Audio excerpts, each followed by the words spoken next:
Welcome to the Dream Journal. From the studios of KSQD in Santa Cruz, the Dream Journal is a weekly show where we explore the power of nighttime dreams through conversations with dream experts and with listeners like you. In the house behind, the life you find is something understood. A dream can be meaningful even if you don't know what it means.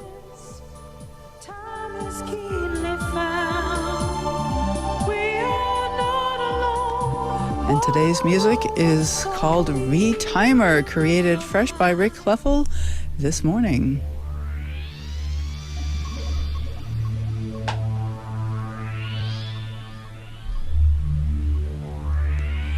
The COVID pandemic turned the world upside down, but it paved the way for humanity's spiritual rebirth. Our guest today, author Forrest Rivers, will tell us how shared experience during difficult times helps us to find greater meaning, understanding, and purpose. I am your host, Catherine Bell of Experiential Dreamwork, and welcome to the Dream Journal. I want to share a dream this morning I had a couple of days ago. I have lots of skiing dreams, which I've done since I was a little girl. I love to ski. This one, I'm getting to the top of the mountain. I get off the lift at the top of the mountain, and strangely, it's kind of getting dark, so it's time to have this be the last run. And there's gates across the tops of the ski runs. And I'm like, well, how are we going to get down? And there's an attendant there who is kind of irritated, and he says, oh, well, there's that one way down, as if I should know exactly already how to get there. And I can see the way down, and I don't immediately go to it. And so I'm just kind of on the mountain, the lights getting darker. And I've been mulling this over in the context of meditation. This is something my husband and I have been doing the last 3 or 4 weeks now. And there's something about having the ways down closed and just being at the top of the mountain that seems familiar from this dream image. And so I'm mulling that over, and I might ask our guest a little bit about the idea of meditation and that sense of being at the top of the mountain. So Forrest Rivers is a seeker and lover of the earth who enjoys hiking with his dog Abby. He is the author of The Hippie Revival and Collected Writings and Humanity's Spiritual Rebirth, Lessons Learned and Lived from a Pandemic.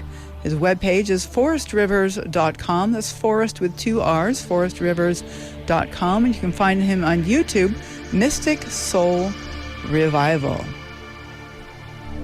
Forrest, hello. Forrest Rivers, glad to have you on the show. It's great. It's great to be here. Well, I'm so glad to be chatting with you. I've been reading your book, Humanity's Spiritual Rebirth, and I want to know, having to do with the pandemic. What, first of all, do you mean by spiritual rebirth? What does that even mean? Oh, well, it just, when I wrote the book, it was just I was trying to draw lessons that we could have learned from this very difficult period that we all collectively experienced.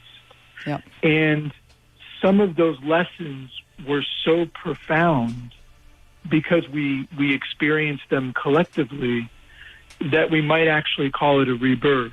And so it's just basically like this crisis situation that offered us all an opportunity to really do some significant inner work on ourselves.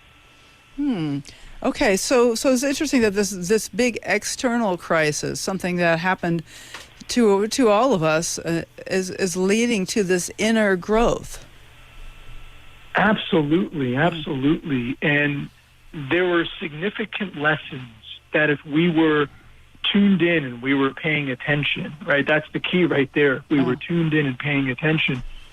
There were opportunities offered to us for our own expansion of consciousness, for our own spiritual growth, for our own personal growth that this crisis offered us. And some of those lessons we can apply into any future crises that we face either externally or internally within ourselves. So it sounds really important to be tuned in. And so what do you mean by tuned in? What would that look like, as opposed to like if somebody's not tuned in? Yeah, so just tuned in, becoming aware of the opportunities for growth that all situations present for us. And that includes suffering. And that's something that, especially in this culture, right, in the United States, many of us try to push away our suffering. And as opposed to looking at the suffering, being with it, it might be incredibly uncomfortable while we're experiencing it, but being with it and then seeing that maybe there are some catalysts for our growth that could come out of that suffering. And so tuned in really is just, when I say that, I really mean what I'm referring to is maybe a heightened level of consciousness to use everything in life that's thrown at us for our own spiritual growth. Okay. Well, I sure don't want to embrace suffering. I guess maybe that makes me an American, but who does? Maybe does that make me human? So what is that? No, yeah, we don't want to we don't want to invite unnecessary suffering, of course, in our lives. And nobody wants to have that, right? Any kind of unnecessary suffering. More, what I'm really kind of getting at is the kind of suffering that presents itself. You might call it like the challenges we were sort of maybe destined to face, or you might call it our karmic predicaments, that we're facing, that kind of suffering. And using our suffering for our own growth. There was a really beautiful quote, and I talk about him a lot in my book, Baba Ram Das. He passed away about 5 years ago, but he's an absolutely astounding spiritual teacher. And he had the quote that I think is super profound in it. And he said, suffering can be grace, right? We don't want to invite suffering, of course, but it's how we respond to it. And I think that pandemic we all went through collectively presented incredibly important lessons for us. Yeah. Well, maybe you'd like to share some stories about the pandemic and how that led to the spiritual growth, either of your own experience or of people that you share in the book. Oh, absolutely. Absolutely. So, oh gosh, there were so many unbelievable stories. I was so privileged, Catherine, to be able to interview people from all walks of life for this book. Some responded through social media channels. Others I spoke to on the phone. Others I spoke to face-to-face through email. Just absolutely incredible. And what I found was story after story where people turned a profound period of suffering, which was the pandemic, into opportunities for growth. So I'll just share a couple. Sure. There's one really profound story.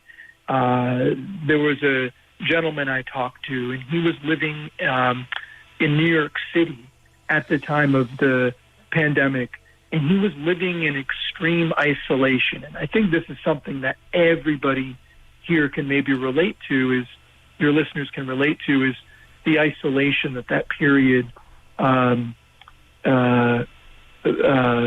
brought upon many. And so this individual, I think in the book, his name was Raphael, and he shared a story about how he was suffering from this extreme isolation. And then he went, he had meticulously planned out his own suicide, how he was going to take his own life, and had every detail planned to the T.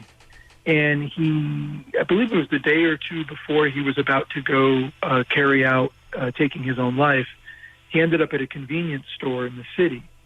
And he had a chance encounter with a woman who stood stoically in silence as he walked by her. And she must have picked up his energy but she gave him a copy of the Bhagavad Gita in total silence, and he took home. Of course, to your listeners, I'm sure many know, it's a sacred Hindu text, one of the most monumental texts that ever came out of the East.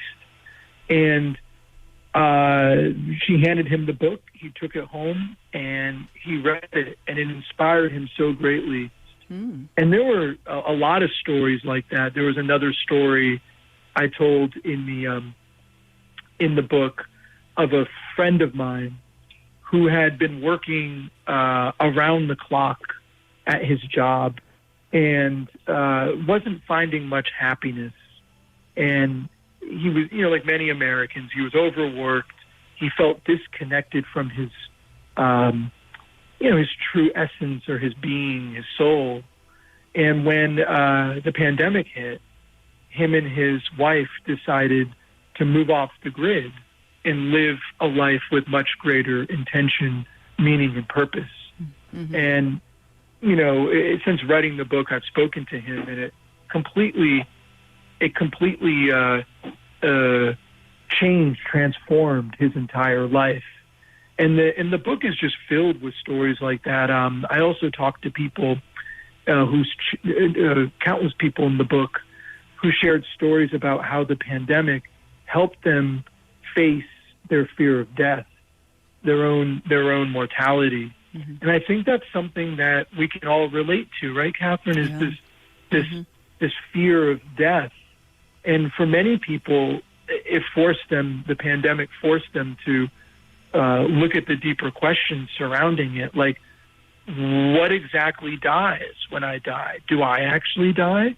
Or is there a part of me that continues on? And obviously for people that have already maybe awakened to their spiritual nature, there's no question, of course, right, that when we die, that essence of who we are continues on. But for somebody who hasn't yet come to that, that's a pretty scary notion, right? A pandemic presents itself, and if you believe that when you die, your body dies, that's it. That could be a pretty terrifying place to be. Well, and so for many people, they were forced to kind of come to terms with that and dig deeper into what the meaning of death really is. Yeah. Right. Well, it's one of those things that nobody really knows what happens when we die, and yet we're all going to find out eventually. Oh, we're all definitely going to find out. Yes, sure. Absolutely. We're all going to find out. So there's a lot, and the last thing I wanted to say too, Catherine, was another significant lesson that came out of this was gratitude, right? Okay. Whether it was gratitude that you had your health during that time, whether it was gratitude for the friends that were in your life, whether it was gratitude to be able to have some time to actually sit back and reflect for the first time for many. Gratitude was another really powerful thing that came out of this period. I know for me personally, hearing some of the stories from my sister, who I talk about in the book, she works in the ER, and hearing stories about the intense suffering that people were going through, literally dying on ventilators in the hospitals. I remember just feeling a wave of gratitude wash over me, like, wow, I am very, very grateful that I have a strong body and that I'm healthy.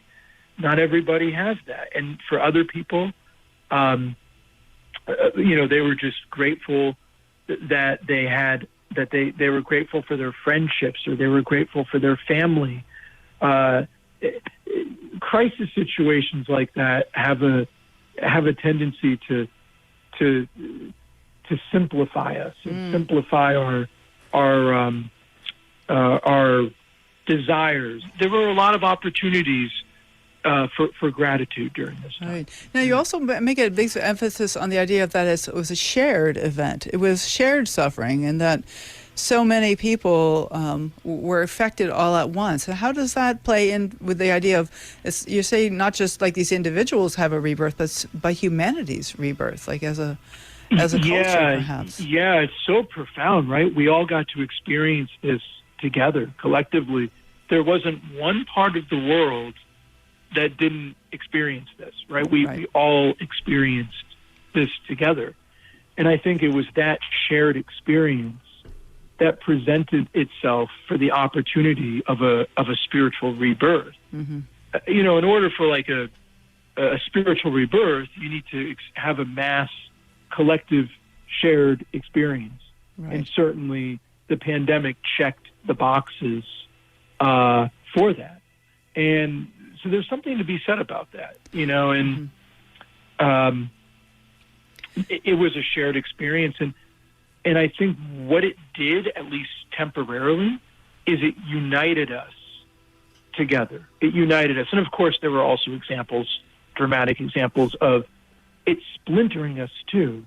Yes. But there were powerful examples of how we were, more united. Mm-hmm. Maybe a little bit more shared empathy was something that we experienced, and maybe we take that with us during future crises, which we'll inevitably face.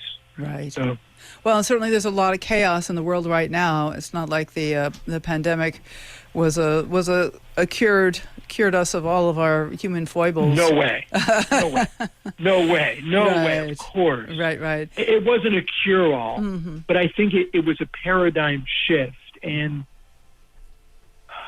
sometimes it takes a while. Yeah. To push back the tide of darkness, right? Mm-hmm. Clearly, we have a big tide of darkness that we're dealing with right now Mm-hmm. in the world. Mm-hmm. But what I would argue is what the pandemic maybe did is it sped up the wave of light that is beginning to manifest, and that is bubbling beneath the surface. Right. Well, it reminds me And a little bit of eventually- the idea of nightmares, and that nightmares are unpleasant experiences, and yet they are usually hallmarks of growth, of personal and spiritual growth, and so that even this very difficult experience that we have can be a sign of actually personal evolution, and the coming to the light of the shadow. And so, is there a way that some of these chaos in the world can be valuable? Hard to imagine, but maybe so. Oh, 100%. 100%. I actually think all the chaos we're seeing right now is going to inevitably lead to a counter reaction of light and positivity and more peace and more love. And I think that I think that's undeniably in the works right now. So now, there's a way that one of the beautiful things about this book is that there are meditations at the end of every chapter, and you talk a lot about the value of meditation, and that's something that I've started again. I've tried many times over the years, and to actually establish a meditation practice. And I'm trying again, and maybe you could say a little bit about what is meditation, what are the goals of meditation, and how does it help? Oh my goodness! So for me, I mean, the way I explain it when I teach it, right? Yeah. Meditation, and I describe it this way actually in the book too. Meditation is essentially the act of stilling your mind, something that we all have a hard time doing sometimes. Oh, yeah. Right? Stilling our minds and tuning our souls, or if you like another word rather than soul, our essence or our beingness, the kernel of truth that we are, right? It's turning that part of us, our intuitive side, toward the wisdom of God or the universe or oneness. So it's really about, what it's about is meditation is about stilling our minds or calming our minds down. And it's about opening our hearts to the deeper intuitive wisdom of the universe. That's what meditation is about. And in the depths of meditation, we learn how to listen for that inner voice within us, right? Or I like when the Quakers have a really cool word for it. They say the still small voice within, and that's what we're looking for in meditation. So really, it's about stilling our minds and opening our hearts to the intuitive wisdom of the universe. And of course, we are part of the universe, and so if we are part of the universe, there's no such thing as really separation between us and the universe. Then that means we have the intuitive wisdom of the universe within us as well. So that's the point of meditation. And when we can still our minds and when we can open our hearts, what naturally results is that we start living a life that is more in tune with a life lived with purpose, with meaning, a life that maybe, hopefully, meditation will lead us into a life of service in some capacity. Like, Catherine, what you're doing right now, right, with this show is 100% an act of service, right? You're in the business of bringing people, uniting people together around the meaning and significance of dreams, which helps them tune deeper into their own intuitive wisdom, right? So hopefully meditation leads us into a life of service in some way, shape, or form. And of course, when you go deep into meditation, you start to just intuitively recognize that there is no separation between anything, right? It's all an illusion. In the Indian, in the Vedic literature, they call it Maya, right? It's an illusion, the idea that there's different, that we're separate in some way, right? So you can't help but, dive into your practice and start to realize, oh my gosh, like I feel the unity and the oneness that we all have. So there's a lot of beautiful things that come out of the practice, and I think the roots of any kind of spiritual rebirth would have meditation at its foundation. The meditation practice. Well, meditation is not a very big part of the mainstream Western culture, certainly not here in the U.S. And so a lot of your influences were Eastern and Native American. And I'm wondering if you have any thoughts about that, or like how did you, I guess, after the break, let's put it off a little till after the break. I want to hear a little more about your personal story and how you got connected to some of these influences that you have talked a lot about just now, the Eastern, the Vedic traditions, and all that. But is there a place in this country, in the United States, is there a place in the Western nations, even in Europe, for meditation? Oh, 100%. There is 100% a place for meditation. In fact, I would argue that because we live in such a culture, Western culture I'm referring to, that almost worships the mind as opposed to the intuition, I would say that meditation is badly, badly needed in this culture. We lost you again, Forrest. Well, let's go ahead and go to our break, and we'll get you back first. I know we will. You've been listening to Forrest Rivers talking about the COVID pandemic and its influence on humanity in terms of a spiritual rebirth. And Forrest Rivers can be found at forrestrivers.com. And so we're going to get more personal afterwards. I want to find out more about his personal history. And I understand that Forrest has a few dreams to share with us. So we are broadcast live from the KSQD studios in Santa Cruz and co-broadcast live in San Jose by KCXU. This is the Dream Journal. We will be right back.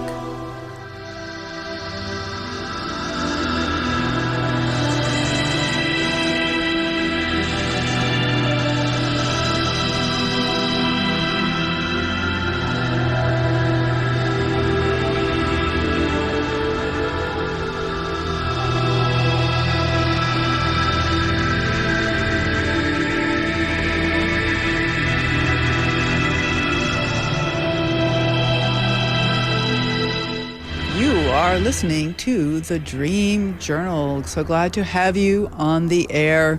People all over the world are interested in dreams. If you want to help us nudge the algorithm to spread that interest in dreaming, please follow the Dream Journal on your favorite podcast app. And if you are inspired, it helps a lot to leave a rating or a review. But most importantly, tell your friends. You know, this is the mission of the show, is to get people talking about dreams.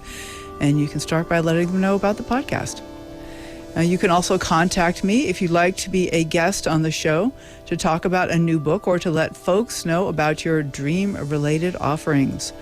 Please go to Facebook and Instagram to find out about upcoming shows and pod drops by following hashtag The Dream Journal and at Experiential Dreamwork.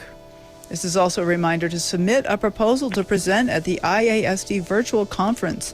Proposals are due December 20, and you can submit them at asdreams.org. The conference will be virtual this year in June, and so you can attend it from wherever you are.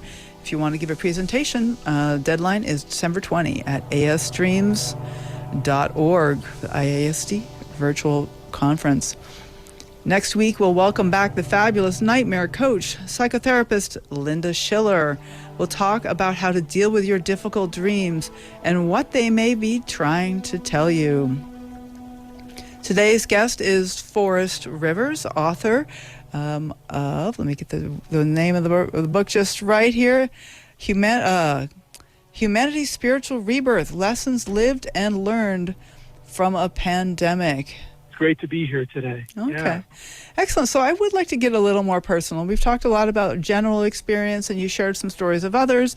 And, you know, I'm wondering about you, Forrest. Like, have you had particular dreams that have inspiring to you? Do you want to share a little bit about your history of how you became interested in meditation? You know, what would you like to share about yourself?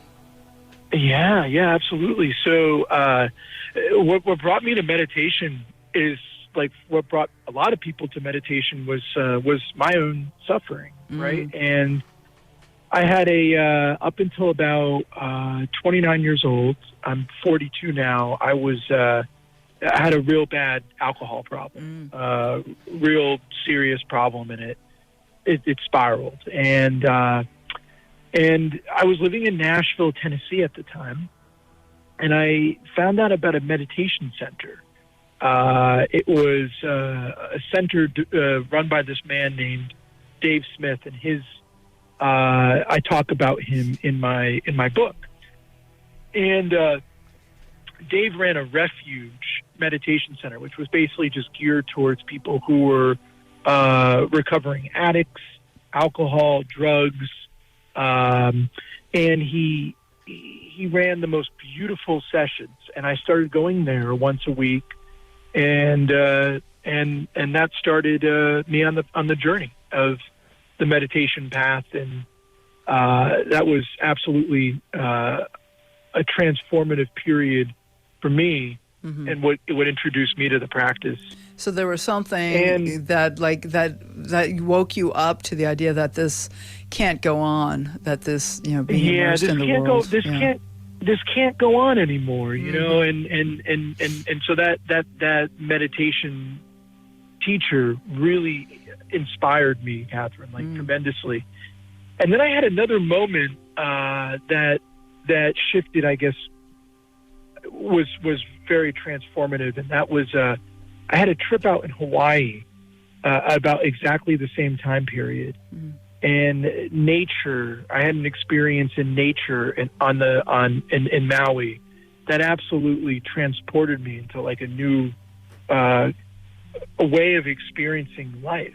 And namely, I became aware of the interconnectedness, the oneness of all of life. And so those two events, I had a really transformative experience in Hawaii, combined with finding this refuge of a meditation center in Nashville, and that set me on the path. And I think many people, probably your listeners, can relate to suffering leading them to to a transformative experience, Right. spiritual growth.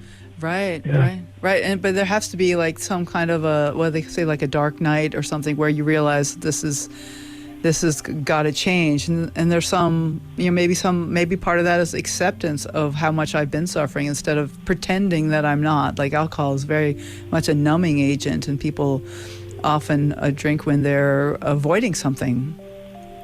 Right, absolutely, 100%. And I think that's the key, is you have to become aware that you are suffering and cease pushing it away. And for much of my life, much of my adult life, at least up until I hit 30, I pushed all my suffering away, and so, yeah, that was very transformative for me. And again, I can't emphasize enough to your listeners how important meditation practice truly can be in their lives. Right. Yeah. Well, certainly there's thousands of studies on the benefits of meditation and the benefits of a gratitude practice, which you've also been touching on, and that both of these are well documented as incredibly beneficial for humans. And so and here's a simple exercise for your listeners too. Wake up every day with a journal. I like to keep a dream journal. I'll keep track of some of my dreams, and then after I record a dream, then I'll also write down, right when I wake up in the morning, 3 or 4 things I immediately have gratitude for. I mean, do that the minute you wake up. It sounds maybe cliche, but really, the minute you wake up, immediately write down 3 to 4 things you have gratitude for. And that has the effect of shifting your entire mindset, and you'll find how much less you complain, how much less you fall into that kind of victim mindset, the woe is me mindset, right. and you feel more gratitude. You feel more gracious throughout your day. And I can't emphasize that enough. Okay. Really.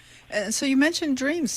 Do you want to share any important dreams that you've had along the way? Anything that's particularly on your mind right now? We are a show about dreams. I'm wonderful to hear that you're a dream recorder. What would you like to share? Oh, I would love to share one. It's like a half dream and half vision. And I describe it in the book, actually. And I basically, what happened was I was in a deep meditative state, and I had a vision. And the vision was, actually was more than a vision. I think this may sound maybe unbelievable to some of your listeners, but I came out of my body. Right, in the vision. Like I was so deep in trance that I came out of my body, and I felt my essence, my soul, if you want to call it, pop out of its body.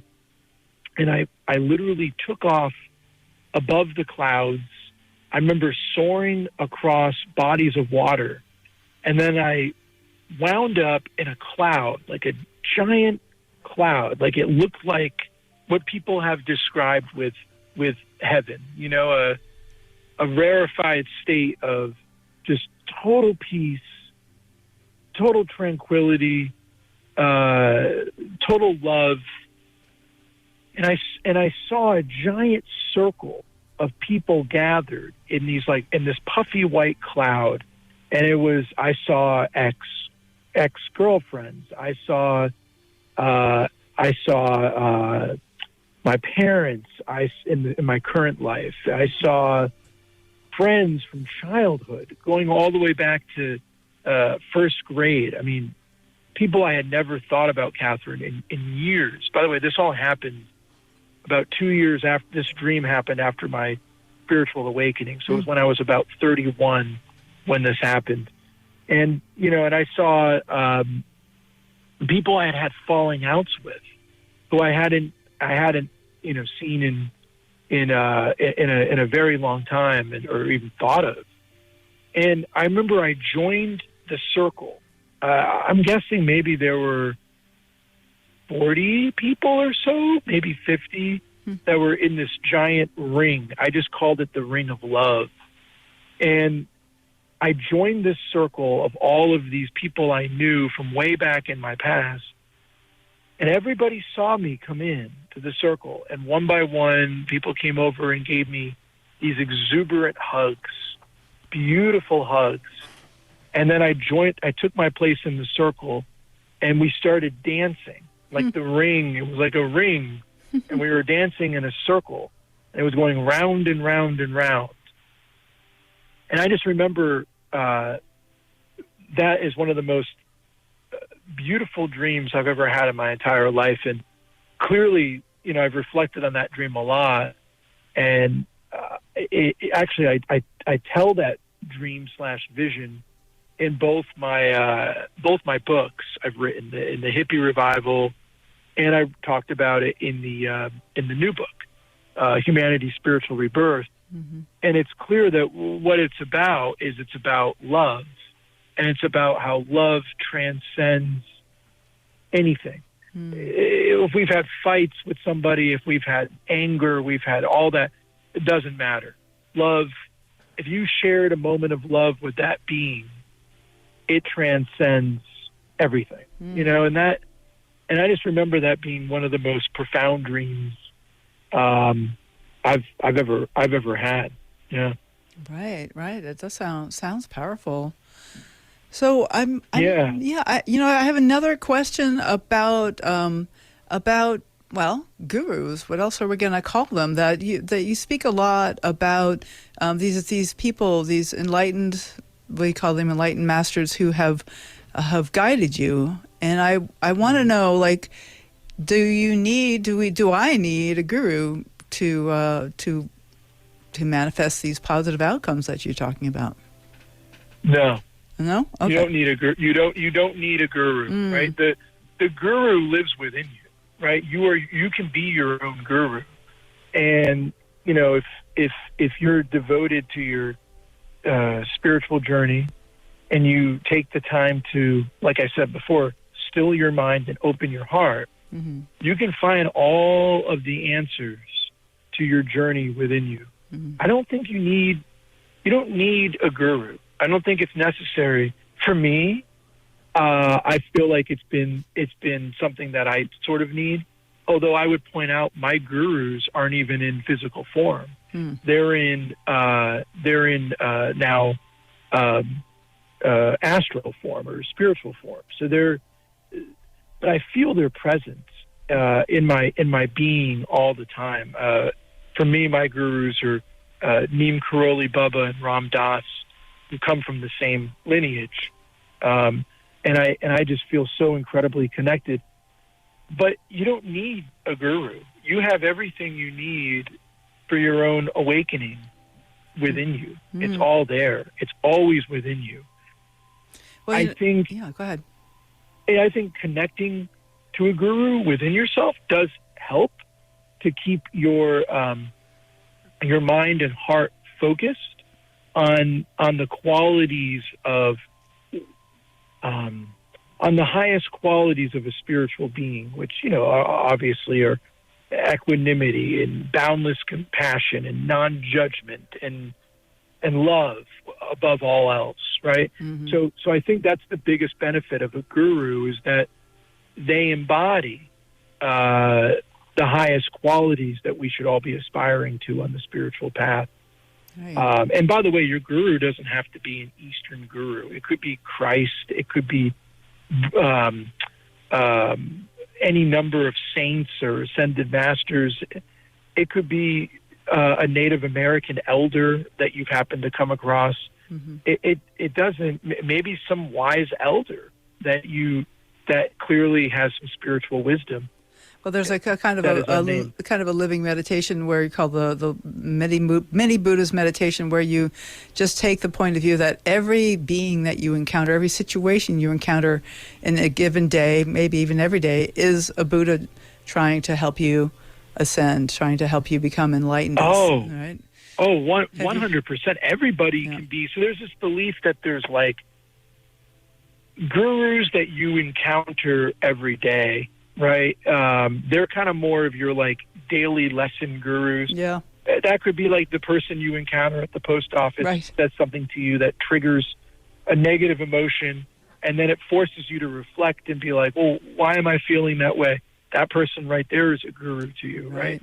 And And you- then there's like your ultimate guru, right? The refined spiritual being that you may go to in prayer and meditation to pray to.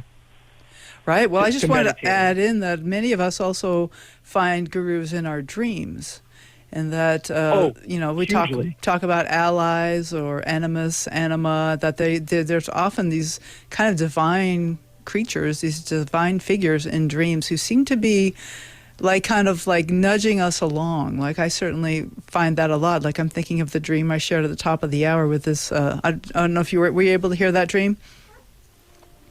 Yes, Yeah. that was a beautiful dream. So just Yes. being at the top of the ski area and unable to go down, the ways are closed, but there's an irritated attendant who says, it's right over there. And like in some ways, even he was like a bit of a guru in that he's kind of giving me a nudge. It's like, yeah, if you want to get down, go ahead. There's a way down. But, maybe I don't want to get down. Like as I've been working with this dream in waking life and exploring the idea of being at the top of the mountain, like maybe I don't really need to get down. And yet here, this guy was like, well, you can get down. And of course, it's easy to get down when you're meditating. You can just, turn off the timer or open your eyes, or you don't have to stay there, but maybe you might choose to. But maybe you want to maybe like I was listening to your dream today, and maybe you want to bask in the mystical experience of being on the top of the mountain. The mountaintop. I mean, this is coming, by the way, from somebody who has lived in mountains Right. for the better part. I've gone back and forth between the Smoky Mountains and the Rocky Mountains, and I can tell you that mountains have always, at least to me, represented like the pinnacle of the mystical experience. So maybe, Catherine, maybe your subconscious, your beingness, doesn't want to come down from the mountain right yet because it's the pinnacle of your wisdom that's pouring into you. On that And mountain. yet I always get a choice. Isn't that lovely that I do get a choice? Beautiful. I don't have to be. I love how you use the word pinnacle to describe this, which is very much a mountain term. There may be, and I do get a choice. I don't have to pursue my highest good even. If I don't want to. And so that's like finding the gurus in the dream. And there are some traditions where people call those figures in the dream your dream guru. And they're not always friendly. They're not always super obviously helpful. But like you said, the post office person who makes you really annoyed, like they're in a way helpful because they're helping you recognize how close you are to that edge of irritation all the time. You got it. You got it. But I would also say, too, this is interesting for your listeners, I've had actually many visitations from my gurus in my dreams. So like Ram Dass has come to me and Neem Karoli Baba have come to me multiple times in my dreams. And I remember like one dream, for example, I remember I was with my ex-girlfriend and she was a devotee of Ram Dass too. And I remember in my dream, the two of us wound up together in this, the house I had lived for a long time. And we had this big, beautiful altar where we had, a lot of pictures of our gurus and we'd have candles there. But I remember in this particular dream, usually I have like 2 or 3 candles on the altar, but for whatever reason, there were like 40 candles lit around the entire room. And then Ram Dass and Neem Karoli Baba just appeared in the dream. And it was so warm and so beautiful. And they were just smiling. And as Ram Dass and Neem Karoli Baba smiled at us, light started pouring out of them. And it filled the room. And even though it was like, the dream felt like it was 1 in the morning or 2 in the morning, the entire light in the room was like glowing. It felt like it was like broad daylight because my gurus were just emanating so much light. And they, and in the dream, at one point, I remember very specifically the guru, Ram Dass put his hand on my shoulder, and he told me and whispered and said, there's never anything you have to worry about in this life. Everything that you might have questions about or that you're concerning about, it's already been answered. You just got to look within yourself. Just remember to look within yourself. Wow. And I had that dream, and actually it's kind of interesting. That dream was kind of recurring. He'd returned 3 or 4 more times. Now the dream was different, but every time he came in, he always said that to me. Well, it sounds like we need those reminders more than once before they sink in. Yeah, clearly he was like, this guy is not getting it. He needs it another 3 times. Yeah, the circumstances of the dream were different. It was in a different setting every time. Mm-hmm. But nonetheless, he came back with the same exact sort of message. Look within. All your answers are already there. And remember to always love. And I think there's something to be said about, how do you interpret that? Like a guru that makes repeating visits in your dreams, I think that's actually happening. I think dreams are it's like maybe it's your soul wandering into other realms. I mean, that's what I've always thought that dreams were, is that it's your soul wandering into other realms. Yep. And it's exploring the different, how do I explain this? I guess it's exploring the different connections between your physical and astral planes. Well, there are folks who think dreams are a preview of what happened when we die, like the Tibetan dream yogis. There's a connection there. Oh, big time. I 100% believe that, and there's something very, very powerful about dreams. And so, your guru, and here's an interesting too, you may not have a guru right now, and you may actually find your guru in the dream state. Mm-hmm. Like the guru, like you mentioned, Catherine, a second ago, the guru may come to you in the dream state. And I've heard of stories where, people had a vision in their dream of a visitation from a particular guru, and they have no idea who that is. And then they look it up in their waking state and find that was a real guru, and they get turned on to that path. Forrest Rivers, this is so great to have you on the show. I'm really getting a lot out of this. And so your webpage is forestrivers.com. That's Forrest with 2 R's, forestrivers.com. Is that the best place for folks to get in touch with you? That is the best place. You can reach me at forestrivers.com. And you can also reach me through my Facebook as Forrest Rivers author page. But the website's the best spot, forestrivers.com. Feel free to reach out. And the book is called Humanity's Spiritual Rebirth, Lessons Lived and Learned from a Pandemic. And I have another book called The Hippie Revival and Collected Writings, and a new one that's about to hit called Beyond the Void, Parables for a Waking World. So, thank you so much, Forrest. It is a pleasure to have you on the show. Oh, it was an absolute pleasure today, and thank you. All right. Well, take care now. Goodbye. Yeah, goodbye. Well, thank you all for listening. The Dream Journal is produced at the studios of KSQD in Santa Cruz, and we are live every Saturday at 10 a.m. Pacific at ksqd.org. The podcast is released on the Monday after the show. It spreads interest in dreaming when you subscribe, rate, and review. I am Catherine Bell. You can find out about my dream coaching practice at experientialdreamwork.com. You can email me at catherine@ksqd.org, KATHERINE. Follow Experiential Dreamwork and hashtag The Dream Journal on Facebook and Instagram to find out about upcoming shows. I'd like to thank Rick Kleffel, engineer and music creator. Audio editing by Suki Wessling. Phones by Tony Rissimano.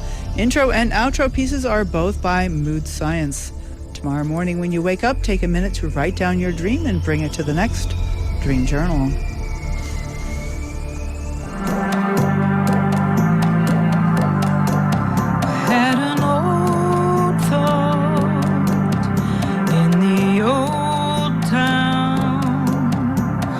Waking